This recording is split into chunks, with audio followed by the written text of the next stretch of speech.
Welcome to the Plato Paradigm, a paradigm shift in reading Plato's dialogues. Episode 240, Lysis 218, C to D. Socrates has just portrayed himself as a hunter who is affectionately holding what he was hunting. This is clearly for the benefit of his current unknown audience, who seem to have been interested in this story all along. They haven't interrupted, they haven't gone away because Socrates is still talking, and Socrates had spent a lot of time telling the audience about hypothalamus and Socrates' professed attempt to help him learn how to attract Lysis rather than push him away. Socrates isn't asked by his present audience what makes him think that he has hunted successfully and why he's so pleased about it. Is it because the boys are now in unison agreeing with him? The fact is that the boys have been agreeing with Socrates most of the time. It's just that now Socrates is emphasizing that they are both agreeing at the same time. So the mere fact that they are agreeing doesn't seem to be the reason for thinking that he has had a successful hunt. It might be then that he thinks that it's good that they agree to what he has finally concluded. But then that would mean the conclusion is what he was hunting, and he is now affectionately holding this conclusion. The conclusion, by the way, is that the neither good nor bad, through the presence of bad, become a friend of the good. All the previous conclusions have been refuted, that the like is the friend of the like, the unlike is the friend of the unlike. In other words, the opposite is the friend of the opposite. And given that the extremes have been refuted, all that was left was to choose the intermediate. However, Socrates hasn't said that a friend is not extreme, but rather a friend is not one extreme nor the other extreme. Nothing has been said about the intermediate itself. It's simply the not extreme. The formulation is still rather eristic, even though he's referring to what's between the two extremes. For neither one extreme nor the other extreme, because of the presence of one of the extremes, is a friend of the other extreme. This is still nonsensical. And yet, because this is the final possible conclusion, apparently, Socrates is quite happy, although he's framed his happiness here as if it's because he has hunted the boys. At least he allows his audience to think that that is what has happened. We may imagine their surprise and possibly disappointment at what Socrates then says.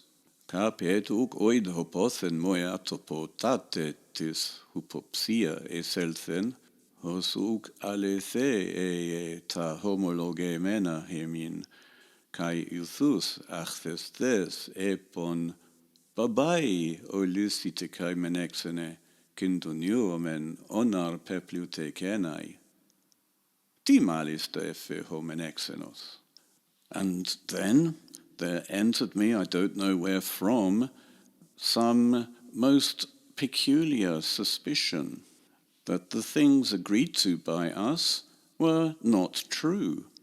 And immediately disappointed, I said, "Oh dear, Lysis, Menexenus, We seem to have become rich in a dream.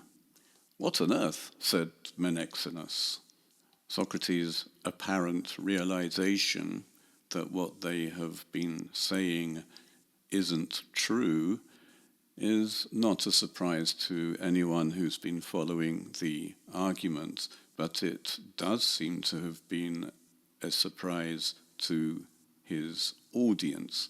Of course, Socrates makes Menexenus surprised as well, but that doesn't mean that the boys were surprised. They don't even know why Socrates is saying what he has said at the moment. Only the audience, Socrates' present audience, is aware that Socrates is now disappointed in realizing that what they have agreed to isn't true. Actually, it might be a surprise to his present audience that Socrates is bothered at all about the truth of the argument.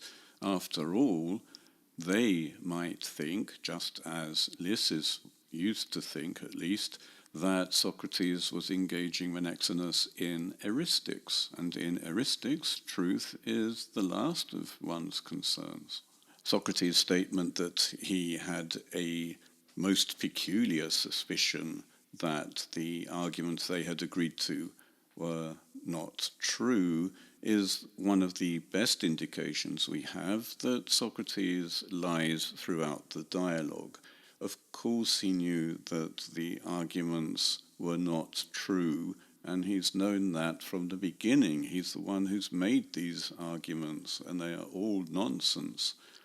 What's interesting is that for the sake of the audience, he has also added that he was immediately upset when he found this out, which means that even if his audience had thought that he was happy about hunting the boys successfully, now he's made it clear that he was happy about hunting a conclusion. And it's because the conclusion is not true that he is upset.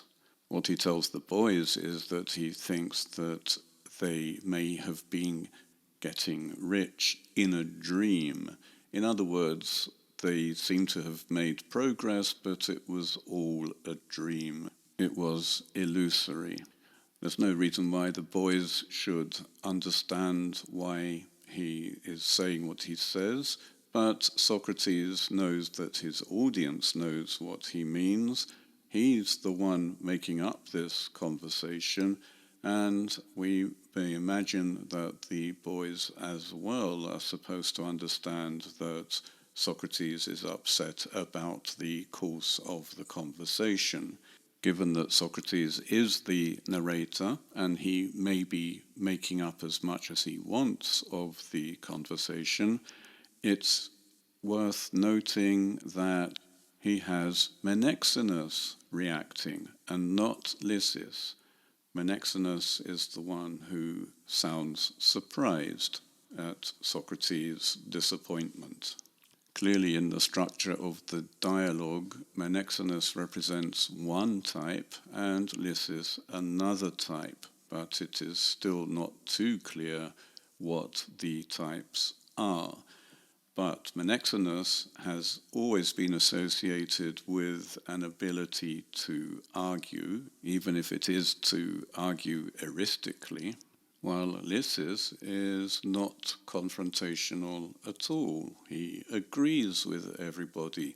He's just waiting for the time when he masters a techne, at which point everyone will want to be his friend.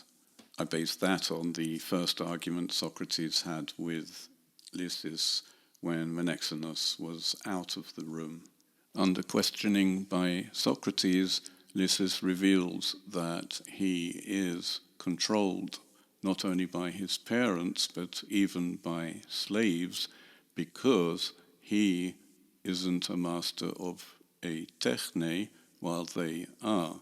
And he seems to believe, perhaps it's only now when Socrates asks him questions, He seems to believe that the moment he becomes a master of a techne, everyone will become dependent upon him in that techne, which is why he needs to become the master of all techne, and then he can be in control of everyone all the time.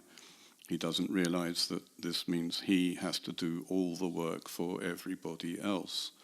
Anyway, to answer Menexenus's shocked question, phobumai endego me hosper anthropois alazosin logois tisi toiutois ente tu heikamen peritu philu. Poste, Efe.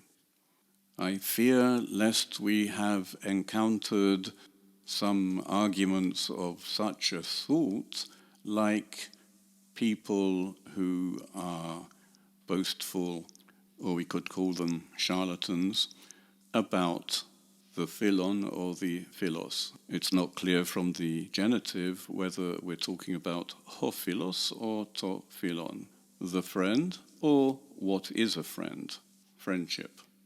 For most of the argument, we have been dealing with to philon, what is a friend, the friendly friendship. How so, he said. So Menexenus is intrigued by this answer. Socrates has referred to the arguments, and we've seen that Menexenus in particular is associated with eristic arguments. He, rather than Lysis, is the more suitable interlocutor for a discussion about arguments. He really isn't that much more suitable. He's still only 12 or so, and he's not really much of an expert on eristics. We've already seen him in action.